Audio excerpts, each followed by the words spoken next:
Welcome back, all you beautiful souls, to another episode of Aligned and Alive. I'm your host, Christy May, and today we have an incredible guest who has significantly impacted the fitness industry with his extensive experience and expertise in various fitness modalities. He has graced the covers of over 30 fitness magazines worldwide and served as an editorial contributor for over 10 years in 15 countries. He is an accredited strength and conditioning coach with 16 years of experience and has expertise in various modalities, including martial arts, Qigong, meditation, and advanced biohacking techniques, to name a few. He has trained a diverse range of clients from the U.S. Special Forces military to NBA stars such as Allen Iverson. Following his near-death experience and 5-day coma, caused by a pulmonary embolism due to a heart tumor in 2015, he created the world's first essential oils respiratory enhancement workout supplement called Flow2. It is a pleasure and honor to sit and share in conversation today with David Morin. Welcome.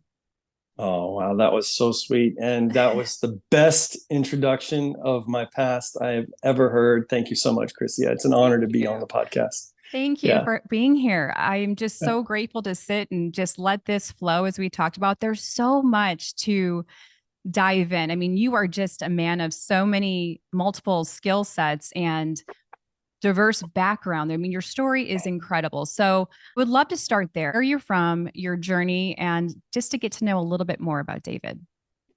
I was born in 1974 in a military family. My father was in Vietnam. My mother was a British citizen. She immigrated to the United States with him.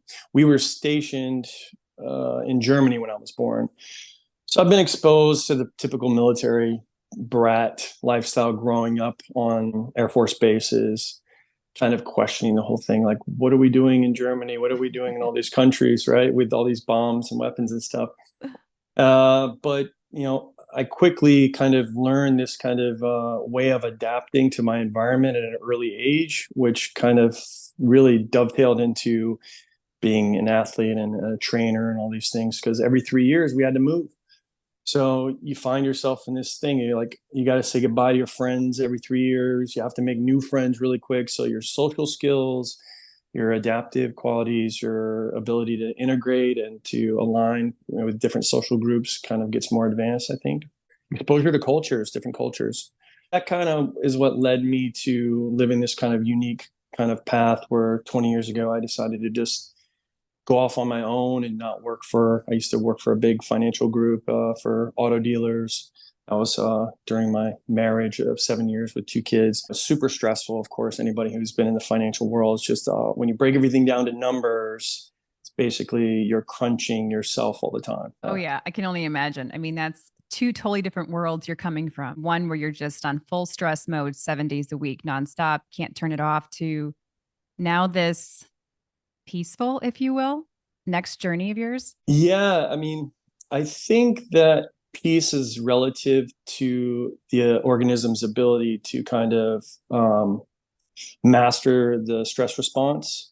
So if you're more advanced at using adaptogens or vagus nerve toning or using environmental exposures like cryotherapy or heat and saunas and just you train in the sun. I like to train in the sun. People are like, it's just too hot. And I'm like, this is where you got to be. It's like, Yes. so yeah, the anti-fragility kind of campaign, I'm definitely on that. Not so much so that I'm kind of a rigid drill sergeant where it's just like punishment and pain, but more of just, you don't know what you got until you use it. And, you got to experience these dormant kind of latent genetic capacities, these gifts that your ancestors really endured all that pain for you to bring you to life, and all this latent ability you can't exercise over what you perceive as stress until you develop those abilities to tap into it. So, and all about environment and epigenetics and manipulating those things, which dovetails into biohacking. Absolutely. Yeah. But what you don't know, you don't know. And so if until you have the tools acquired to be able to facilitate this new path in life, I think that's where most people get really stuck, is if they don't know.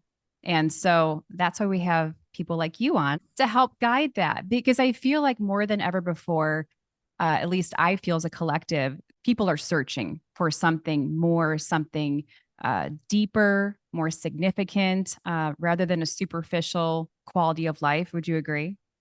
Absolutely. I would love for you to share, how did you transition from the financial world into the health and fitness? What happened? Was it a catastrophic event that took place? I mean, usually there's something that moves us to shift in Mhm. such a drastic way. Yeah. So I was married. I got married at a very early age. I was 21. She was 18. We immediately had a child. We got married, and then the whole kind of life is kind of laid out before you. The whole traditional plan of 401k and full-time job and just the whole thing, and just buying a home. And that was something, through 56 years of my mother and father's marriage, was clearly kind of drilled in, this traditional values thing. And being a military brat and traveling around the world, I was like kind of desperate to settle down, and get some roots somewhere.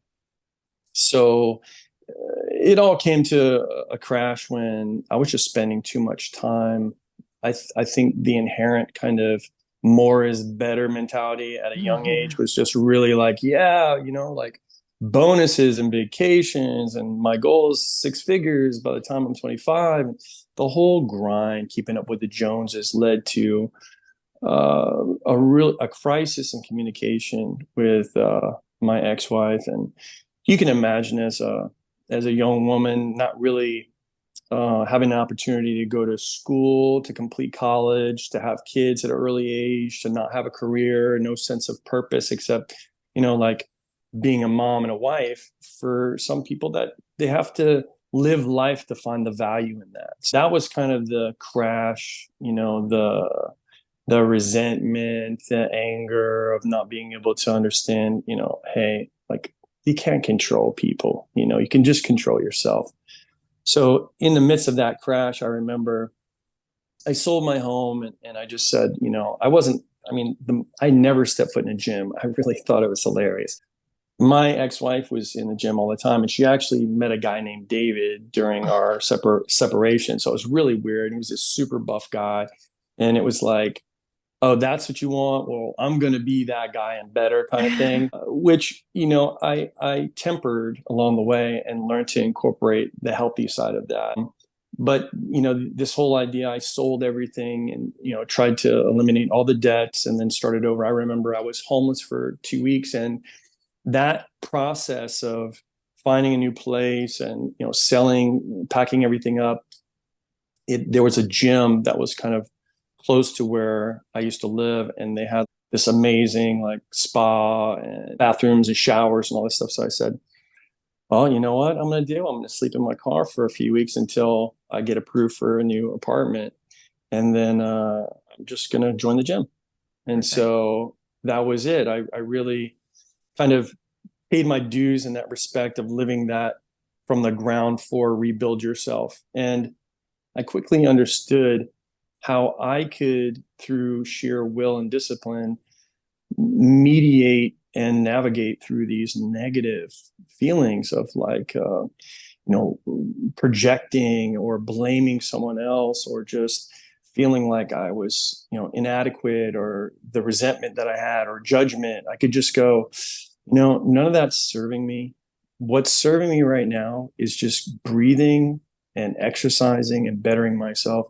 And if it wasn't for that, I think I would have end up in like counseling or psychotherapy or something like that. So thankfully, the gym and that relationship that you build with yourself and being able to foster your own mental health through just hacking your own neurobiology, really that light turned on. I said, wow, this is a part of my life now forever. So That's amazing, because it's a young age to have those thought patterns and that self-awareness. Usually you don't find that in very many young adults in their 20s. That doesn't usually transpire until 30s and 40s. So congrats for having that that early on that saved you, because you're right, you didn't have to go through a whole lot of valleys to get to that.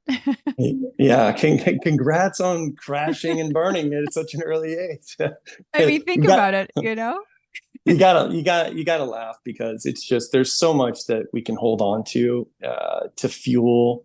Like there's a lot of people I think that they have a pathology of like grabbing on to a victim mentality and then using that to as anger as a catalyst to change. And then ultimately when that fuel burns out, you're still left with the same person that's making kind of excuses.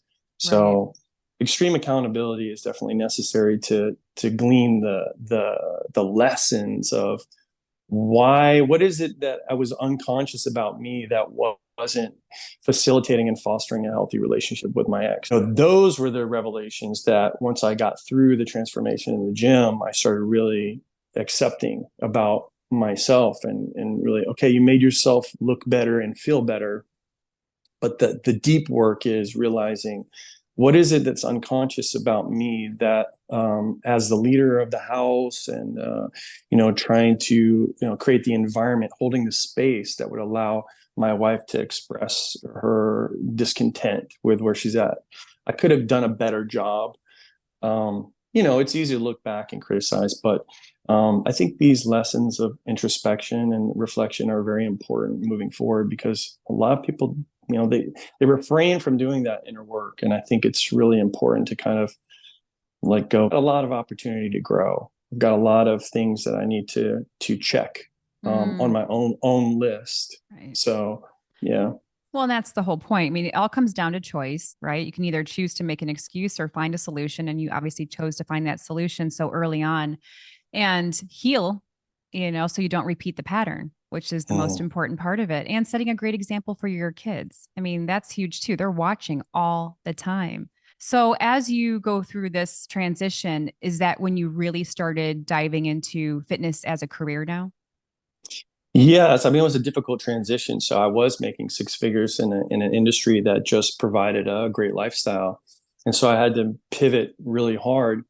And then upon the separation, my ex actually took my children from Virginia to New Jersey, and so I was really kind of praying to God, like please provide me with this opportunity to get employment that was flexible, that I could be my own boss and be close to my kids. And it was like a really amazing string of events that I would describe as divine intervention. I was working again. I got this other job in the car business as a financial. They call it an F&I manager, so a finance and insurance manager, which definitely wasn't where my heart was at the time, but it was paying the bills. And my coworker, who was a longtime friend of mine, who gave him a lot of assets in the business, he looked to return the favor, and he said, "Look, the best thing you can do, my man, is find Mrs. Next. We got to get your confidence back and your swagger." So he's like, "Look, I saw this like thing they got online now. It's called Personals, and this is back in like 2000 and 2002, 2003. This is a long time ago. So the whole Personals, online dating market was just emerging, and Yahoo and Match.com were kind of the big players. And so my friend Sam set up a kind of a Personals page for me, and he showed me everything. He's like, "I got pictures from your MySpace and all this stuff." And then so there I was. He wrote this like pretty simple bio, like I'm a family man starting over. I make good money. I'm secure, and I like to stay in shape. So I didn't get anybody. I didn't get anybody. No Shocker. dates. No dates. I got no dates. But what I did get, what was interesting, is I got an email from Yahoo Corporate, and I thought it was like spam. And they said, "Look, we like your look. We like your story.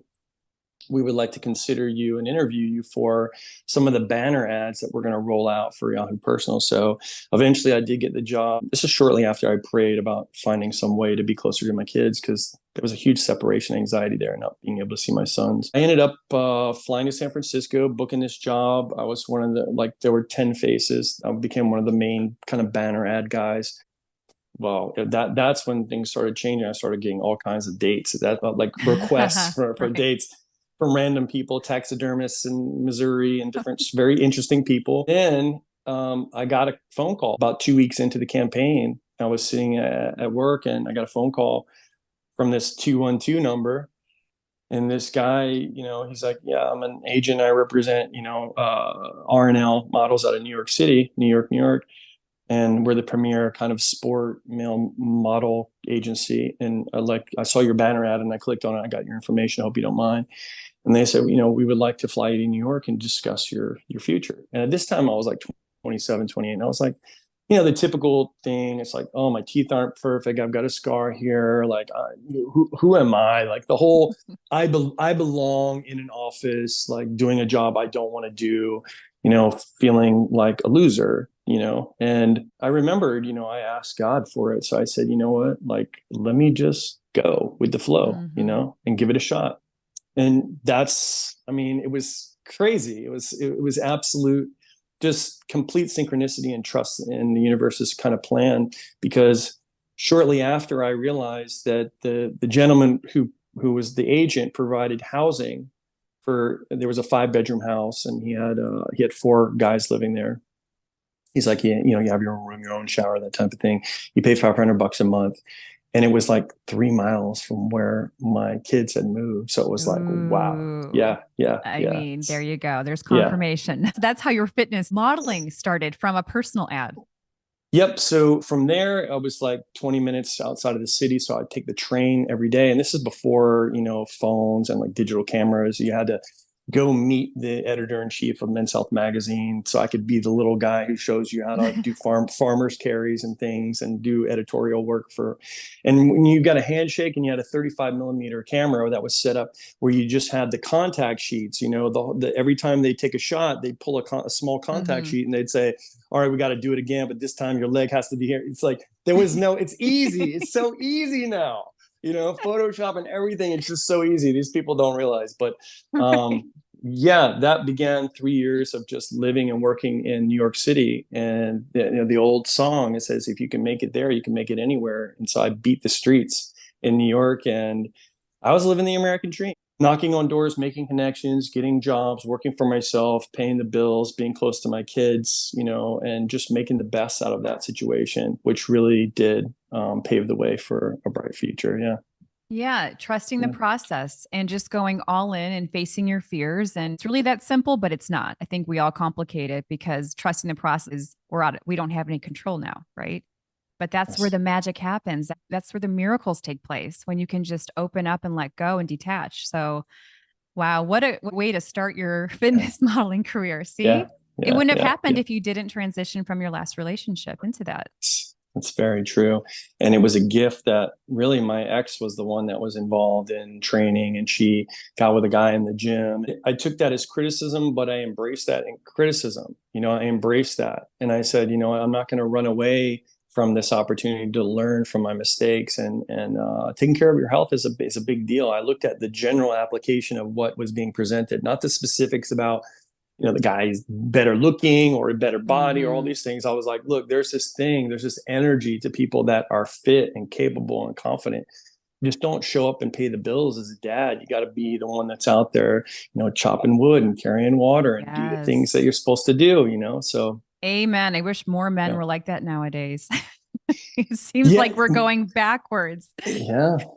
Money becomes kind of like the be all end all for a lot of young men, because there's the status attached to money and the power and confidence that comes from knowing that you can take care of things financially. But that's almost like a trick, that is a manifestation of your ability to stay very confident in just who you are as a person, versus getting your confidence falsely from this kind of it's a tool, it's just it's just an instrument. Yeah. Yeah. I couldn't agree more. You have such wonderful skill sets now with biohacking, meditation, Qigong, martial arts, all these great modalities. When did that really start entering into your life as like a daily routine? Martial arts has been a part of my life for much longer than I was a trainer. So I try to practice the kind of a Taoistic, kind of dualistic, energy-based methodology towards fitness and all the modalities. Like, control of one's breath means control of everything. It means control of your posture. It means control of the flow of energy. The duality of energy being yin and yang, male and female energy, that kind of, soft cold, cooler energy, or yang being, heat energy. All that's regulated by breathing. And so I would always take this kind of approach to training, because training was this form of regulating myself and connecting to myself, not just going through the motions, but going through the emotions, like really deep immersive flow state experience. Mm-hmm. And I would always enhance that with breathing because I saw the relationship between, prolonged fatigue and, using breathing techniques to optimize performance.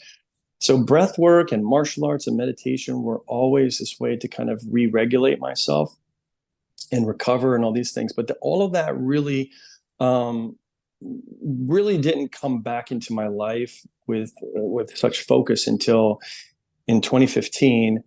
I was running, I was a spokesperson for this supplement company, traveling everywhere, representing them in expos and trade shows. And then I was also starting a company called Links Fitness, which is like it's a board that has a friction surface that's almost like a slider. So it provides about 10% of your body weight resistance. So lots of lateral movement, HIIT training, mobility work you can do on the board. It was a great, at-home piece of equipment.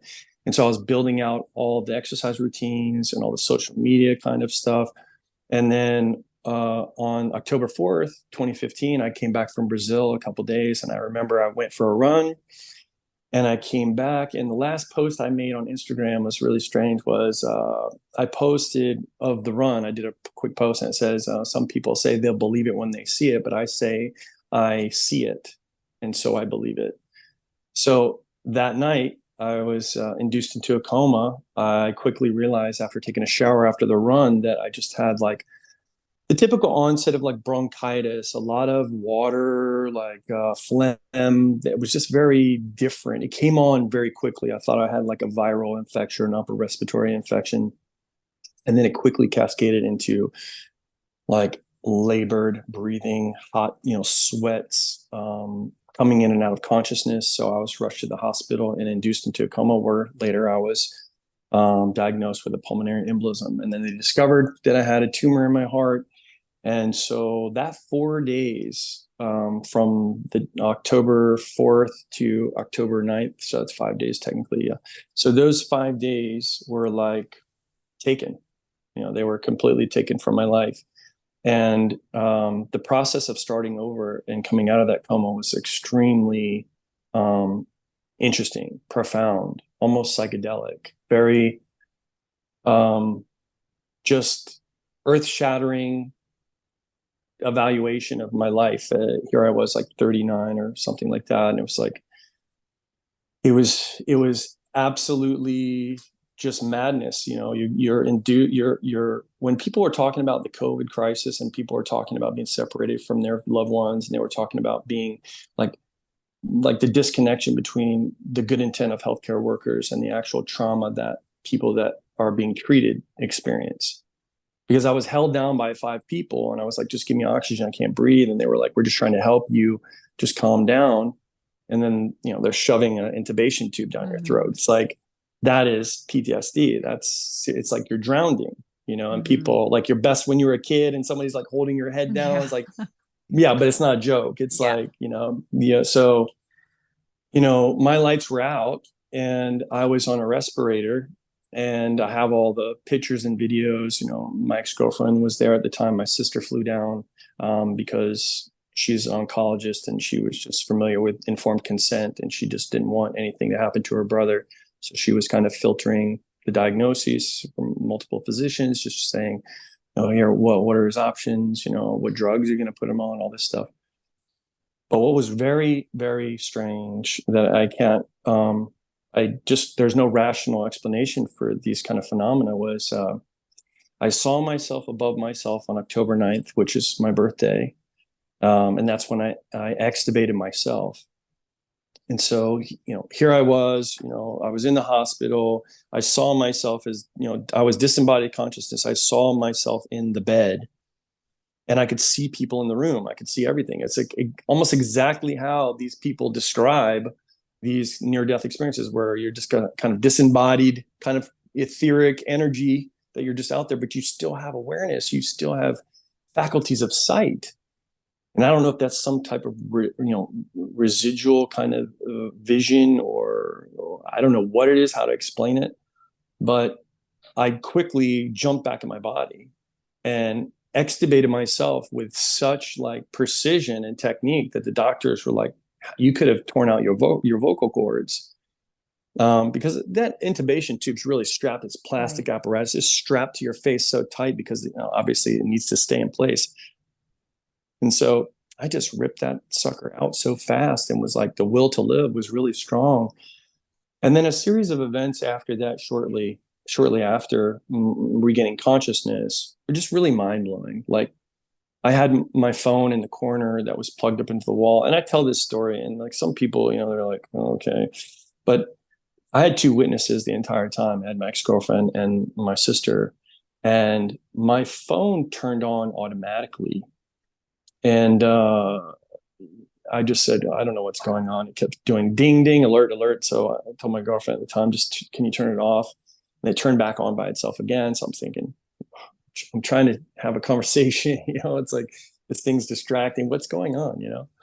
Because when you come out of that kind of state, you're so sensitive to everything. Your eyes barely work. It's almost like your field of vision is pixelated, and it's an extreme sensitivity to your environment. Like you're reawakened to the stimulus bombardment that you have just, like I think Aubrey Marcus talked about how he was in a cave in complete darkness for like a week. Yeah. It's probably similar when you turn back your senses, you turn your senses back on, what that's like.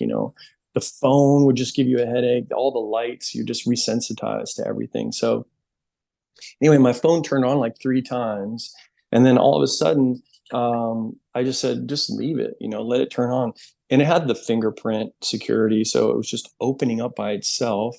And it was, allowing all the text messages from it being offline for 5 days. And then my sister sent a picture of my grandmother's rosary, which the phone was scrolling through like a super hacker, like faster than we've ever seen. And my girlfriend's holding the phone when we're watching this. It pulls up the text and picture of my grandmother's rosary. It pulls up, and then it encircles it with a frame that I've never seen a function like that in an iPhone. It starts flashing black and white on that. And then it goes out by itself, super hacker style, goes into the pictures that were taken of me when I was in a coma. Like all that stuff was taken pictures. And then it zooms in on me in a coma, zooms out, goes on the rosary, zooms in.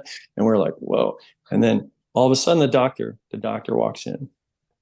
The doctor says, he explains what's happened and everything. He's like, look, you have an atrial myxoma, which is a benign heart tumor that, caused the blood clot to go out into your lungs. He's like, you're lucky. If it was on the other side of the heart, it would have gone to your brain. Probably wouldn't be here.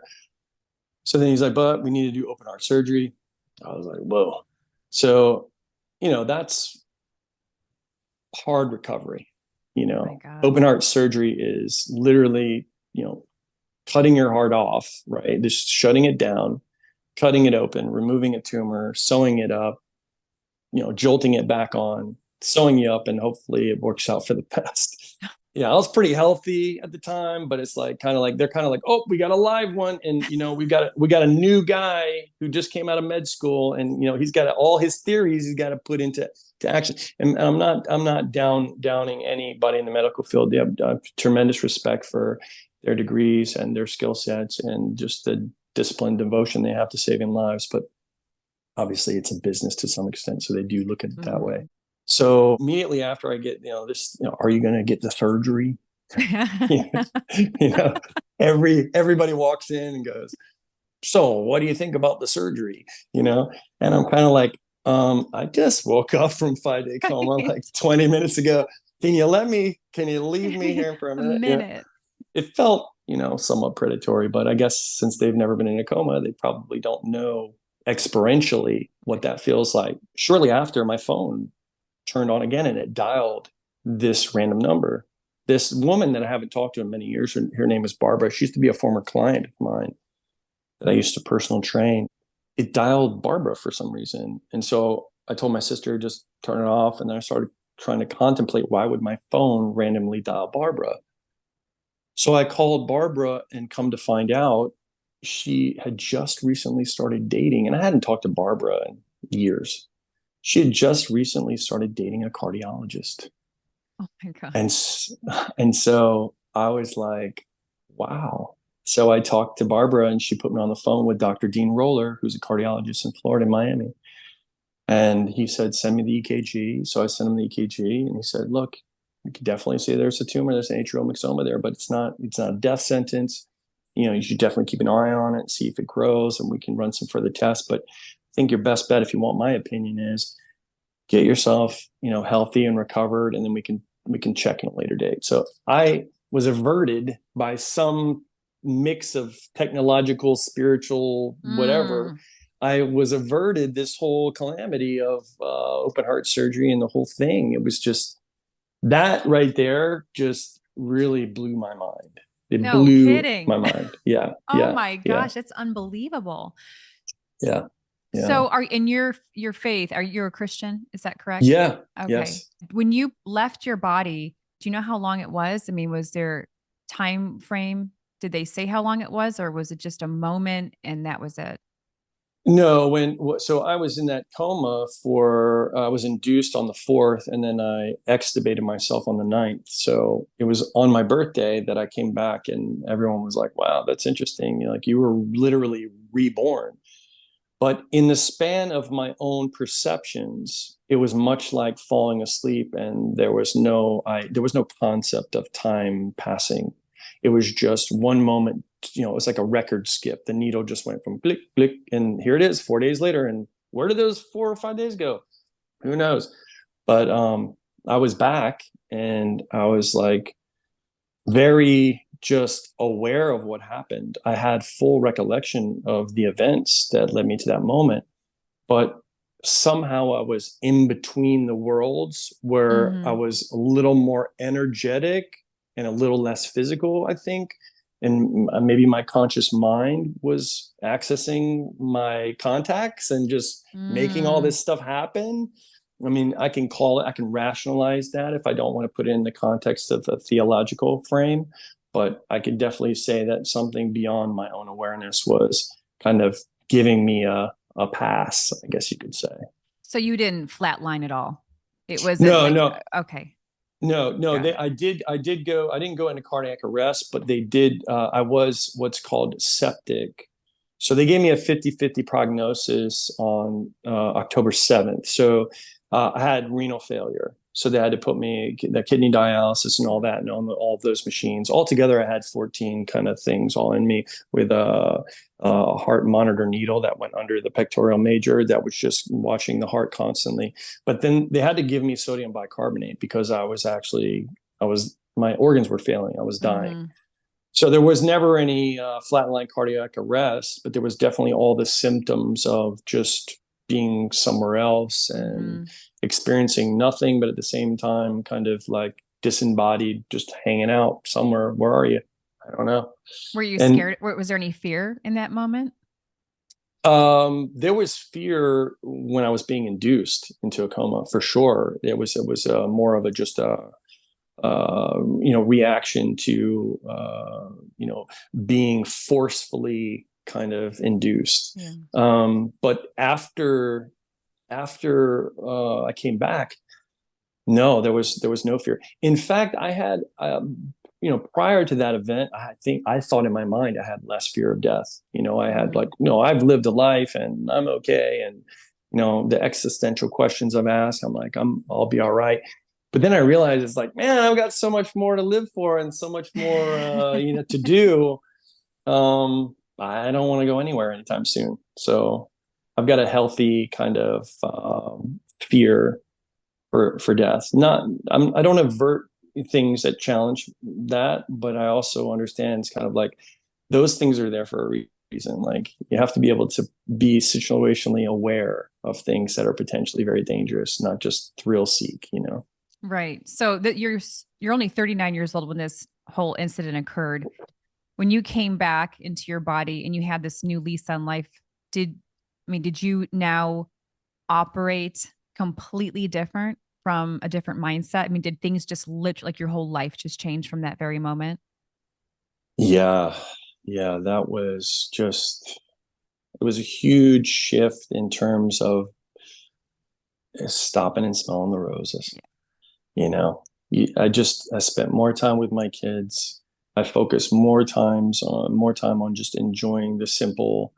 Uh, when I say simple, I'm in no way trying to denigrate the miracle that is life.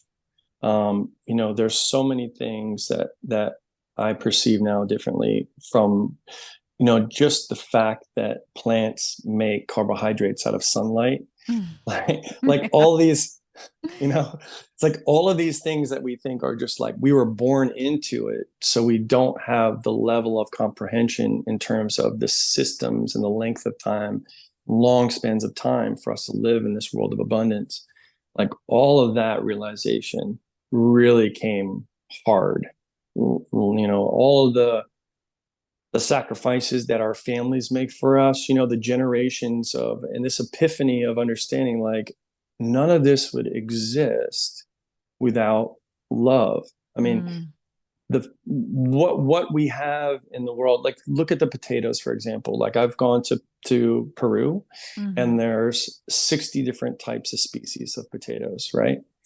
But somewhere along the line, a family came together and they cultivated, through the family unit, a better potato, for the use of their own cultivation practice, their own technique. They systematically perfected this, the coevolution of this thing. And it's like, that's us, like if you were to look back in the span of, time, all of the descendants that make you, you were created in this moment of light, of union, of bliss, of all the universe coming together. And that's what's perpetuated you in all of us in this moment in time. If we were to look back, it's just this one continuation of love. It's like, when they say, here's a perfect example of what I'm trying to say is like, when you look at stars at night, that star might not be there. It's taken 1,000,000 years for that light to reach your eyes. Yes.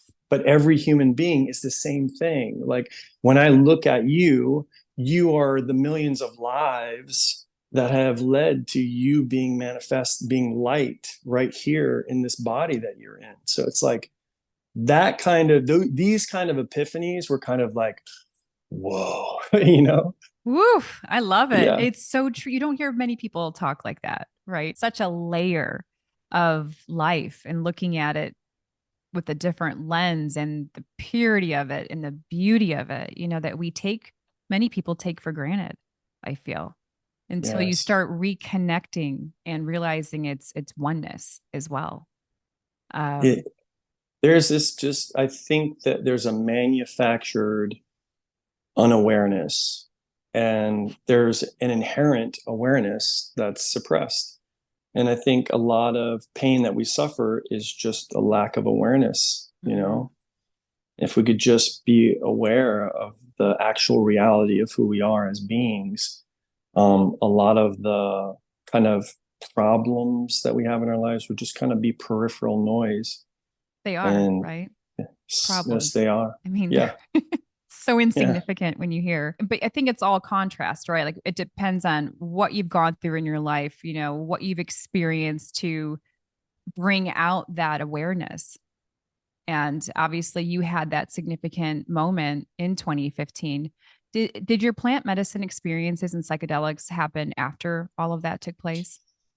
So I had my first ayahuasca ceremony in Florida through the Right to Try, the federal law that allows you to use plant medicine for religious purposes in 2012.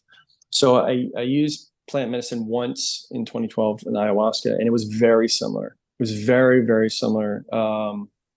So much so that I reconnected with some of the insights that I got from my plant medicine experience post NDE, and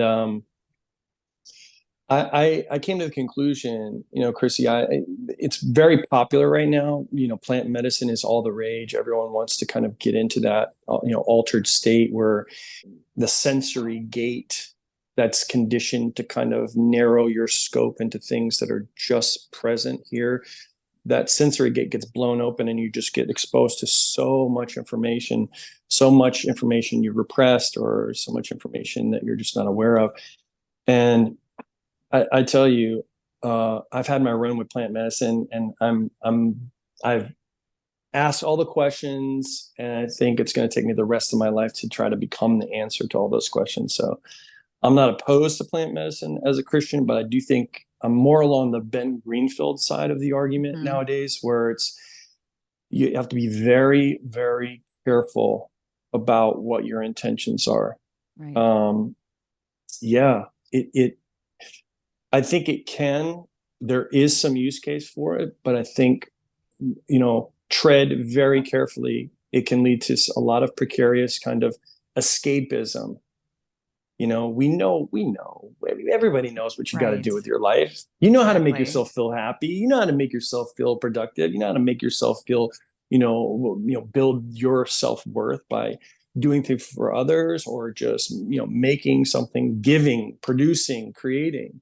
Yeah. And I think psychedelics, in my opinion, for a large part, can offer a short-term kind of contrast, like you said, to what you're kind of the rut you're stuck in.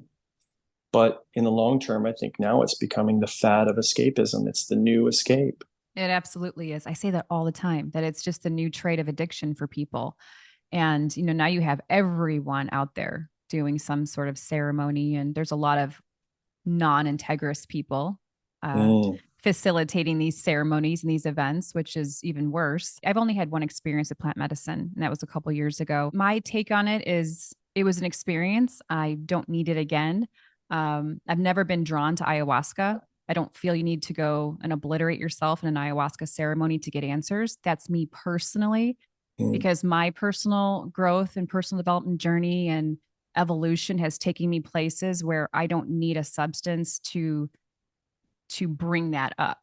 I can already dig deep enough to know what it is and connect with our creator to make leaps and bounds and success in life. I don't need to have a substance. So that's my personal experience. But yeah, it's unfortunate that they now push so much of this on people, that this is the new glory pill to release. And I'm sure it has significant benefits for depression, all these situations. I'm not taking it away from that, but it's now becoming a crutch, so to speak, it feels like. I 100% agree. And I think the utility of your plant medicine journey, the metric to determine whether or not there's real benefits, is how much you've integrated change post ceremony. Right. That should be kind of the measure of whether or not plant medicine has efficacy in your life. Because if you're just, I need another ceremony, I need to ask more questions, I need to go see this person or go to Peru or do this or do that. If that's the journey a million times, how many years of my life could I waste, like, kind of pursuing these things where it's like, I know how to change. I know what I want from life, and I know how to make myself a better person. It just means like doing the work. Right. So, it's doing the work and putting yourself around great humans that are of high integrity, that are of love and service. And, I feel like that's more important than the drug itself. It's who you surround yourself with and how you operate from that space every single day. How are you showing up every moment? Because don't blink, you're going to miss it. It's like the beauty is right in front of you every single moment of every single day. So snap back into the present moment. Yeah. The science is there to support your statement in terms of collective flow state. When you have groups of individuals who, we focus on this term trigger a lot when it comes to politics and, social issues, but the psychology of flow has clearly demonstrated that there are triggers for high productivity states, or what they call transient hyperfrontality, which is just turning on that critical kind of BS talking person that says you can't and you're not capable of change. and just immersing yourself in the experience of flow. And you can get into these states where you're with that group of people that you really love spending time with, who value you and who are willing to be open-minded, and you kind of you synergize this creative kind of idea storm, and you brainstorm this the action plan, and you guys can get into those states where it's like you're upregulating all the feel good endorphins and neurotransmitters that you would if you did, ayahuasca. Yes. But you're actually consciously integrating that experience with an action plan, so you can actually, channel all that energy into something that will actually manifest. It's not just in your head, Yes, it's your entire being that's experiencing the state. Curious, I read something about your connection with breath work and losing body fat. I would love to hear more about that, because that's really intriguing, and I'm sure to a lot of people. It's super interesting, So when I went back to when I was in the hospital and I was getting the nebulizer from the respiratory therapist, I just remember my field of vision was just kind of like this, as I'm laying there kind of half conscious after just coming out of that coma. And my most exciting moments that I anticipated on a daily was not food. It was the little Haitian man who carried the wheeled cart with oxygen and the albuterol, that would dilate my lungs. So, my field of vision was like, a sphere as big as like a softball. And then after, respiratory therapy, my vision would expand. And I just remember him shuffling in and giving me the stuff. And I'm like, man, like never was there ever an example in my life where I really understood that breath is life and consciousness. And what that really equates to is like your ability to think about everything and how you can create with your thoughts. That's all relative to how you utilize breath. Everything. It's such a simple thing to say, just breathing, man, but it's like, no, if you know how to breathe optimally, then you can put yourself in such an amazing state. And during the research of just all this stuff, I started seeing like, okay, I was in Thailand and I'd gotten sick out there because I was like YOLO after my coma. I was like, I'm gonna learn Muay Thai, right? So I go out there and I'm getting beat up, and so what happens is like I got sick. And so the PTSD from being 10,000 miles away, not having my physician, no medicine, I started kind of freaking out. So the next day I went to this Thai market and I had Googled all night all these Chinese herbs and stuff, and to help clear out, viral infections or upper respiratory infections. And so I was asking this Thai guy, I was like, you have this one here? No, me not have that one. No, me not have that one. And he grabbed this stuff. It was like in a green bottle. It had like a little girl on it and a bunch of Thai writing. He was like, I have one for you. You try it. You like it one. And he would like put a little bit in his hand, and it looked like Hulk's blood. It's like this crazy dark green viscous like oil. And I put it in my hands. It was almost like, stigmata, here I am putting this stuff on my hand. And I'm like, whoa. And then he's like, go like this, because in Thailand, they all say thank you. Everyone offers this sign of gratitude in the prayer position, which I just thought was amazing. I wish, we as Westerners would have that kind of reverence for each other. But so he put that in there, and I nebulized it in my hands.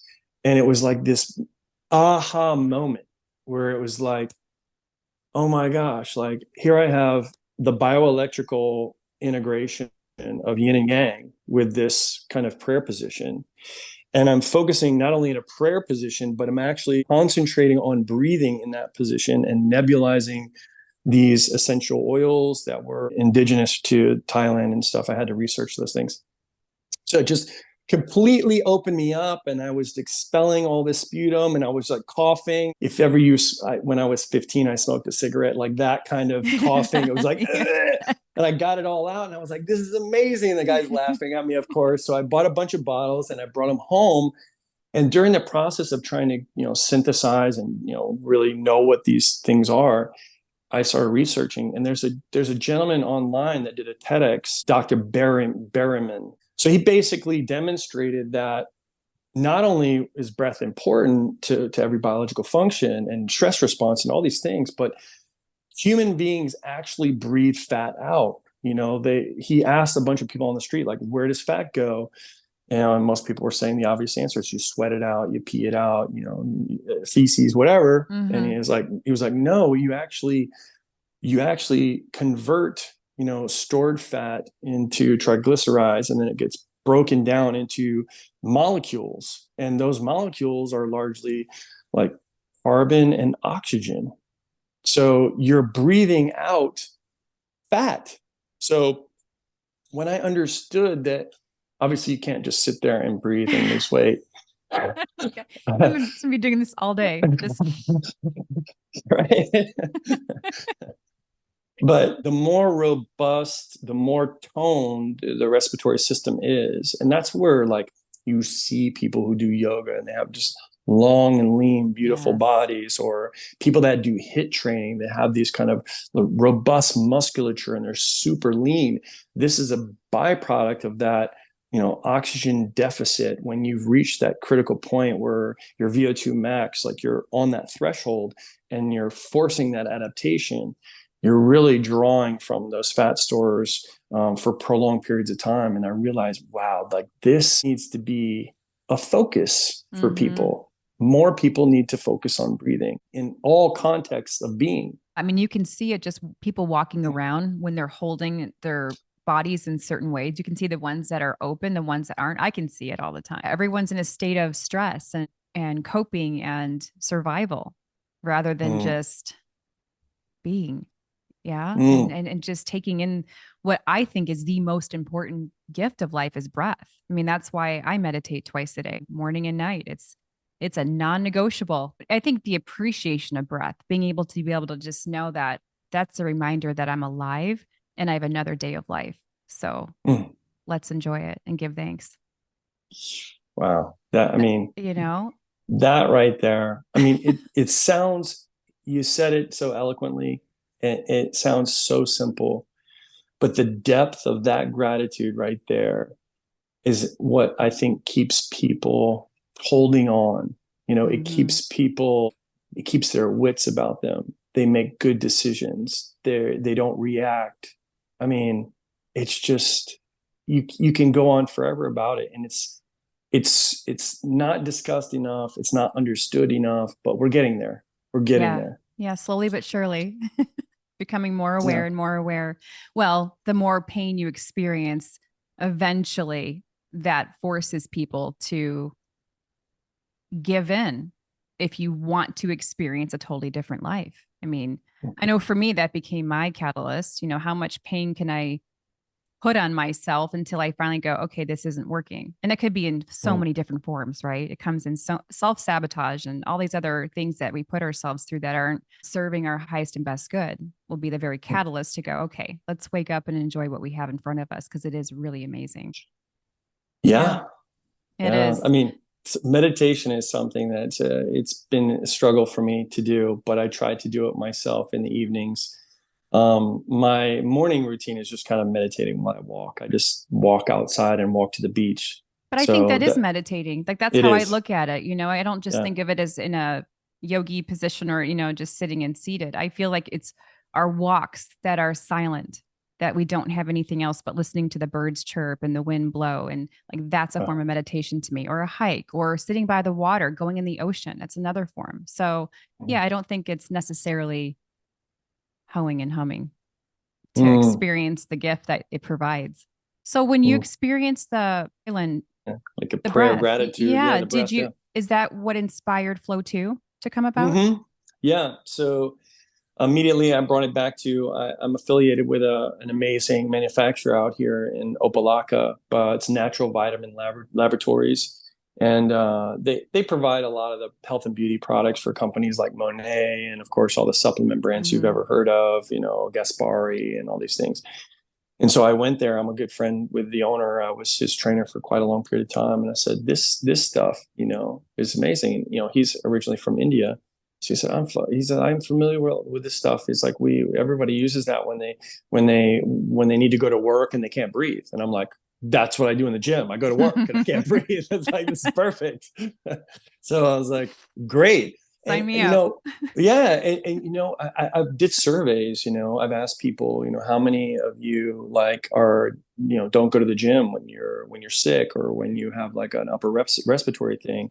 And how many of you guys realize like most of the viruses, that's why the PCR test stuffs, they stuff it up your nose because it's all incubated right in here. And it's like, we're so obsessed with cleaning out every hole and all this stuff, but we don't clean out our sinuses. And I was like, this is amazing. So, I just researched like all those herbs and I found like most of that stuff that was in there was jasmine oil. So I got rosemary and I got camphor and I got jasmine. And I'm like, this stuff sanitizes your hands. And when you nebulize the vapors, it can kill. It's called viral cytotherapy. So it's a lot of people like put salt water in their nose and stuff. But I'm not a fan of that. But nebulizing the vapors of essential oils actually accomplishes the same thing, and it just dilates your nasal pathway and your respiratory pathway to where you breathe like, I call it like a turbocharger for your respiratory system. So it really it can be hardcore, but if you learn how to do it, you do it very slowly. A lot of people take it in too quick. They think it's like, like you just breathe. No, you have to do it very slowly so that you focus on the inhalation, basically like box breathing. You're 4 seconds in, 4 second hold, 4 second out, 4 second hold. And as you do that, you really get the benefits, and it's a catalyst and a reminder that has there's a scent, there's a fresh scent associated with doing your breath work, which anytime you smell it, it triggers you to do the breath work. Correct. So it when I train, or if I've done like in the sauna, I spray it on the rocks in the sauna, or I put it in the steam in the shower when I take a shower in the morning. Can't wait to try it. I did hear Ben Greenfield talk about it, that he was blown away by it when he was using it. So, hey, it's strong. Like first he was like a little like, whoa. But then I was like, here's the protocol for, for getting the inhalations. And he was like, oh, I get it. He was like, I work out better when I have this stuff. And I've sent him subsequently. He's asked me for a few more bottles here and there. So he's either showing it to his friends, or he's using it, or he's trying to figure it out and figure out what's in it. But either way, I appreciate all the work that he does. So it's been a great time learning from him and sharing with him. Yeah, there's so many of you guys out there that are just a wealth of information and just showing up in grand ways and helping serve at such a large level across the world, to provide valuable insight on how to live a great and fruitful life, by taking care of ourselves, because we need more of that information out there, as you know. So it's well, I applaud you for your message, because it's very rare that we have such a level-headed, kind of holistic, but faith-based message that's really kind of has a lot of utility, but also is very grounded in those very fundamental principles, like you said, of just knowing what the abundance that you're embedded in, like the awareness of what you already have, and the gratitude of that. I think is really kind of key to the message. You talk about a lot of problem solving, and it's kind of like, let's reframe that. Let's look from a different vantage point, and so I appreciate your message too. Thank you so much. And prayer position right back for those that aren't watching. I appreciate that. It is, it's just, but when you start really coming together, it just takes a life of its own. We all feed off each other and want to keep growing, continuing, and spreading the word and more awareness all over. So that's really what it's about. So what's the next step for you? Are you writing a book? I am currently writing a book. It's called The Divorced Man's Guide to Reinvention. When I think in the modern world, the transition from exiting a long relationship can be very psychologically traumatizing for men, especially if they want to get into another lasting relationship and a marriage, hopefully. So this way of processing what you're going through, and then being able to take that tremendous amount of energy that's released from the dissolution of one relationship, and then reallocating that energy into something new, I think will have some utility for young men that are going through similar situations that I did. And then I have a really cool, ambitious project I'm working on, which is the individual that's my partner for production of Flow 2. We have what's called the Adapt Nation, which is about a 7,000 square foot, multimedia kind of instructional fitness and podcast space, exercise space, to where it's going to be an influencer to entrepreneur business model. So it's a one-stop shop for one of the biggest markets in the world for influencers, Miami. There's a lot of young, especially, and I'm targeting a lot of young women, because monopolizing off of the aesthetic qualities that you have as a young lady are perishable. And so I have daughters myself that are 13, and so I see this in many young women. And I'm going to have a podcast, invite them on. They're big influencers. They dance for Bang, or they do what they do because they look great. But engaging in dialogue to where they can really identify why their followers follow them. Is it their hair? Is it their skin? Is it purely about their looks, or is it about their principles? Is it about their points of view and their philosophy in life? So the objective is to really kind of ask those questions and then find out what's behind the mold, and then give them the opportunity within the manufacturing, sourcing, manufacturing and quality control, web design, product design. Give them the opportunity to, once they've identified those key things, is to deliver a product directly to their audience that really represents them, that they can say, instead of working for someone else, I can reinvest that money into my own brand, and I can write everything off legitimately and give my followers a piece of me, what I believe in. And so I think being an entrepreneur, being your own business, that's the American dream. Yes. And so for especially young women, to be able to say, to not be reliant on their beauty, to get paychecks from men or whatever, for them to be able to say, like, I'm a legit business lady, and this is my product, this is what I believe in. And so that conversion model, I just want to run that through, walk them through the office, walk them through all the people that I work with in the office. They can film all their content there. They can roll out their fitness app there. They can do whatever they want to within the space of the Adapt Nation. I call it the Ability Facility. Ooh, I like that. So they can run with it, and it's like a mentorship program, and it's also kind of like a business class on how to just scale yourself as a brand in a space that really is you. Yes, and showing up and doing the work and being just so authentic with it. Nice that you're providing a space for growth and nurture and care and more connection. Human connection is loss as we know it.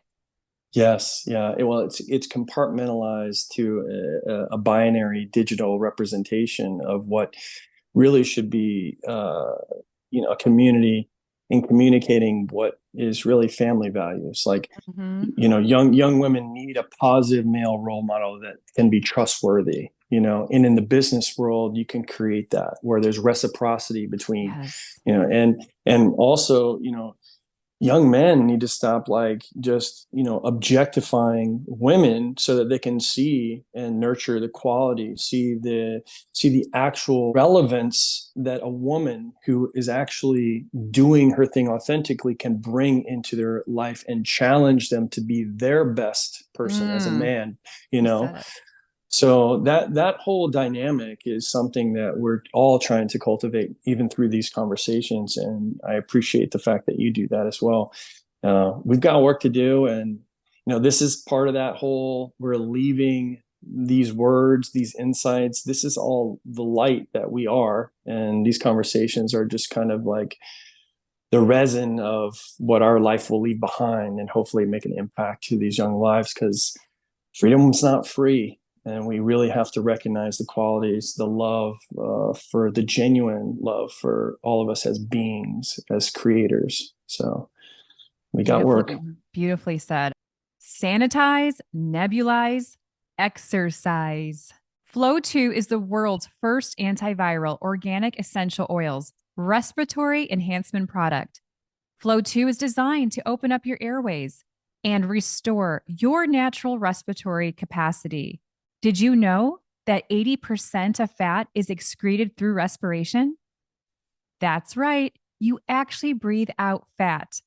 In addition to increased oxidation of adipose tissue, better breathing facilitated by Flow2's ability to unobstruct your airways can result in increased nitric oxide production, more endurance, and better recovery. Breathe new life into your workouts now. Head on over to getflow2.com and order yours today. Now, back to the show. Maybe have upper respiratory problems or have problems breathing, snoring. People that get sick, everybody needs like some type of medicine that isn't revolving around drugs that you can have on hand to kind of give yourself the profound ability to heal itself through breathing. I think that's important. So, which is the greatest gift of all, the gift of breath. It is. Thank you so much. I sincerely appreciate you and your time. You are Thank you, Chris. An amazing human being. Real quick, I do have one question for you that I didn't ask. Do you do intermittent fasting? I do. And I do too as well, every single day. I just didn't know what your schedule was like and what your 16-8. I'll do a 2 or 3 day twice a year. I typically do 16-8 3 or 4 times a week. Just depends if I have my kids and stuff. Sometimes I break those rules, but consistently for the last 6-7 years, I've been that way. I had a really good friend, Greg Plitt. If anybody who was in the fitness industry knew Greg. Greg was like 200 magazine covers, Army Ranger. And he was one of those guys that like he learned from Ranger school. It's like when you fast and you feast, it's like, and then all the science of autophagy and all the cellular biology studies came after that. But yeah, it's incredible. It's incredible to know that just like when you breathe in and out, each one has its own benefits. And so no digestion has its benefits and digestion has its benefits. So absolutely. Do you ever do cheat foods? You're constantly shredded. So how are you? Do you ever have pizza or anything like that? Yeah, I had pizza last night with my kids. Get out of here. Okay. Yeah. He is human.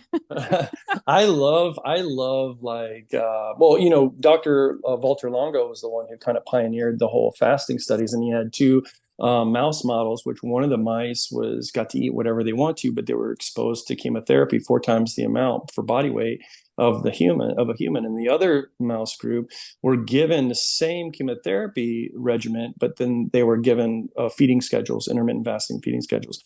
And all the mice that were doing intermittent fasting all survived, and all the mice that got to eat whenever they wanted to always died. So the relationship between fasting and autophagy and removal of damaged cells and toxicity is just very, very clear now. It's like, we live in a toxic world. You can't live off grid and have fresh vegetables. So you're going to have to do things to mitigate the effects of the chemicals in your food. And I think fasting is the way to do it. Thank you so much. I really appreciate your time.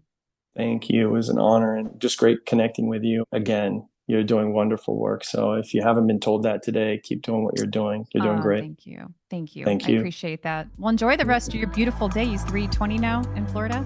3:30. Yep. Time for the ocean. Time for a run and time for the ocean. That's right. Well, enjoy it.